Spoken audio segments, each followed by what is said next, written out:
Story number 1, The Lost and Found. Sarah hadn't planned on spending her afternoon at the Mall of America. Her daughter, Emma, had been begging her for weeks to visit the indoor amusement park. It wasn't like Sarah to give in, but with her husband working overtime and the weather keeping them indoors, she thought a trip to the mall might burn off some energy. The mall was packed as usual. The sound of children laughing and the hum of conversation filled the air, punctuated by the rhythmic whoosh of roller coasters above their heads. Sarah smiled as she watched Emma's eyes widen at the sight of the Ferris wheel. It was one of those rare moments where life felt manageable, even pleasant. But that feeling wouldn't last. It started small. Sarah and Emma had wandered from store to store, buying little things here and there. At some point, they ended up in one of the mall's larger department stores. Sarah was flipping through a rack of clothes when she looked up and realized Emma was gone. Her heart skipped a beat, but she told herself not to panic. It was a big store after all. Emma was probably just a few aisles away, distracted by something shiny or colorful. Sarah called her name, but there was no answer. She moved through the store, weaving between displays, her calls becoming more frantic. By the time she reached the edge of the store, her chest felt tight. She ran into the open mall corridor, scanning the crowds. Emma wasn't there. Sarah's pulse quickened. She hurried to the security office, her mind racing through all the worst-case scenarios. Missing children, abductions, the news stories that always started with a child vanishing in a place exactly like this. The security officer behind the desk was calm, too calm. He assured Sarah they would find Emma, explaining that they would review the security footage. He motioned her toward the back room where the cameras were set up. In the darkened room, a row of screens flickered with live and recorded feeds from all over the mall. The officer rewound the footage of the department store and found Sarah and Emma walking in, side by side. Sarah leaned forward, watching as the grainy footage showed her flipping through clothes, just as she remembered. Emma was standing right next to her. Then, Emma wandered off screen. The officer fast-forwarded the footage. Sarah's heart pounded as she waited to see where Emma had gone. But then, something strange happened. The officer paused the footage, frowning.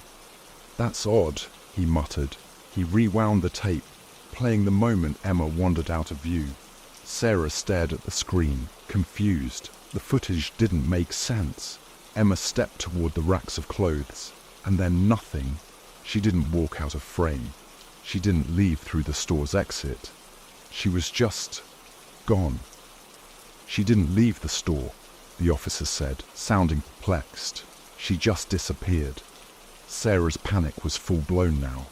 They searched the store, every corner, every dressing room and stockroom, but Emma was nowhere to be found. It was as if she had vanished into thin air. The mall security team alerted the police, and soon officers were scouring the building, asking employees and customers if they had seen a little girl matching Emma's description. No one had. As the hours passed, Sarah's hope dwindled. She refused to leave the mall, staying long after it had closed, wandering through the empty hallways, calling Emma's name. By midnight, the police were treating Emma's disappearance as a possible abduction, though there were no signs of foul play. Sarah sat in the security office, her eyes glued to the monitors, willing Emma to reappear. That's when the security officer pointed to one of the screens. "Look," he said, his voice shaking.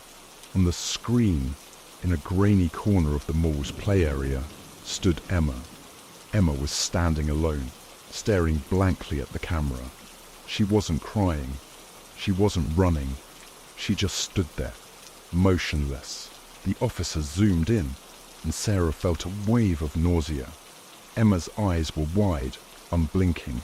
Her face was pale, her clothes immaculate. As if she hadn't been missing for hours, Sarah bolted toward the play area, heart racing. When she arrived, she found Emma exactly where the camera had shown her, standing completely still. Sarah ran to her, wrapping her arms around her daughter, but Emma didn't react. She didn't move at all. "Emma," Sarah whispered, shaking her gently. Emma blinked once, slowly. Then, in a voice that wasn't quite hers, she said, "I'm not Emma." Sarah staggered backward, her mind reeling. The words didn't make sense. She tried to pull Emma toward the exit, but the little girl stood rooted to the spot, her eyes staring ahead blankly. "I'm not Emma," she repeated. And then Emma smiled. A smile so unnaturally wide and wrong that Sarah felt her skin crawl. It wasn't her daughter standing in front of her anymore. Story number 2, The Janitor's Key. Tyler didn't mind his job as a janitor at the Mall of America. It was decent work, and the pay was enough to get by. The best part was cleaning after hours, when the mall was closed and eerily silent. There was something peaceful about being in such a massive place with no one around. On most nights, Tyler would plug in his headphones, listen to music, and go about his tasks, enjoying the solitude. But tonight was different. Tonight, something felt off. It started when he was cleaning the food court. He had just finished wiping down the last table when he heard a faint clinking sound behind him, like something metallic dropping on the floor. He turned around, but there was no one there. The food court was empty. Tyler shook it off as his imagination, but as he continued his rounds, the feeling of being watched grew stronger. Every time he turned a corner, he half expected to see someone standing there, but no one ever was. By the time he finished cleaning the second floor, Tyler was on edge. He was heading down to the basement storage area when he noticed something strange. A door he'd never seen before. He had worked at the mall for almost 2 years, and he knew every inch of the place. But this door, tucked away in a shadowy corner near the service elevator, was new to him. It was old and rusted, with a heavy padlock dangling from the handle. Curiosity got the better of him. Tyler knelt down and examined the padlock. It was ancient, the kind of thing you'd see in an old horror movie. He pulled on it, expecting it to be locked, but to his surprise, it swung open easily. The door creaked as he pushed it open, revealing a narrow staircase leading down into darkness. Tyler hesitated, a chill running down his spine. He had no reason to go down there, no reason to even open the door in the first place. But something compelled him to descend the stairs. The further he went, the colder it got. The air was damp, and the walls were lined with pipes, dripping water into shallow puddles on the floor. Tyler switched on his flashlight, the beam cutting through the thick darkness. At the bottom of the stairs, he found himself in a long tunnel. It didn't make sense. The mall didn't have tunnels, at least none that he knew about. He should have turned back, should have closed the door and forgotten he had ever seen it. But something drove him forward. As Tyler walked deeper into the tunnel, he began to hear faint whispering. At first, he thought it was the sound of the pipes, water rushing through them, air escaping from vents. But the longer he listened, the more he realized it wasn't just noise. It was voices. They were too soft to understand, just a low murmur echoing off the walls. But they were there, unmistakable. Tyler stopped, his heart pounding in his chest, and shone his flashlight ahead. At the end of the tunnel, he saw another door. This one was smaller, barely big enough for a person to fit through, and it was covered in strange symbols. They were crudely drawn, like someone had scratched them into the wood with a knife. The whispers grew louder. Tyler approached the door, his hand shaking as he reached for the handle. It was cold to the touch, almost unnaturally so. As he turned it, he heard something metallic clink against the floor behind him. He turned around slowly, his flashlight beam trembling as it illuminated the tunnel. Lying on the ground, just a few feet away, was an old rusty key. Tyler picked it up, his mind racing. He had no idea where it had come from, but as soon as he touched it, the whispers stopped. For a moment, there was complete silence. Then, from behind the door, he heard a voice. It was different from the whispering, clearer and closer. "Come in," it said. Tyler's hand froze on the handle. Every instinct told him to turn back, to run, but he couldn't. Something was drawing him forward, something he couldn't explain. He inserted the key into the lock and turned it. The door swung open with a creak, revealing a small, dimly lit room. The air was thick with the smell of damp and decay. In the center of the room was an old wooden chair, and sitting in it was a figure. Tyler stepped closer, his breath catching in his throat. The figure was a man, or at least it had been at one point. His skin was pale and rotting, his clothes tattered and filthy. His eyes were hollow, dark pits, staring straight ahead. As Tyler backed away, the man's head turned slowly, his mouth stretching into a grotesque smile. "I've been waiting for you," the man rasped. Tyler stumbled backward, his heart racing. He turned to run, but the door slammed shut, trapping him inside. The last thing he heard before the lights went out was the man's voice, whispering in the darkness, "Now you're mine." Story number 3, The Mannequin's Eyes. Mall of America was known for its elaborate window displays, especially around the holidays. People came from miles away to see the mannequins dressed in the latest fashions, posed in creative, often whimsical scenes. Grace had worked as a visual merchandiser for years, and she took pride in her work. This week, she was tasked with creating the Halloween display for one of the mall's biggest stores. It was supposed to be a simple job: dress the mannequins, arrange the props, and make sure everything looked perfect.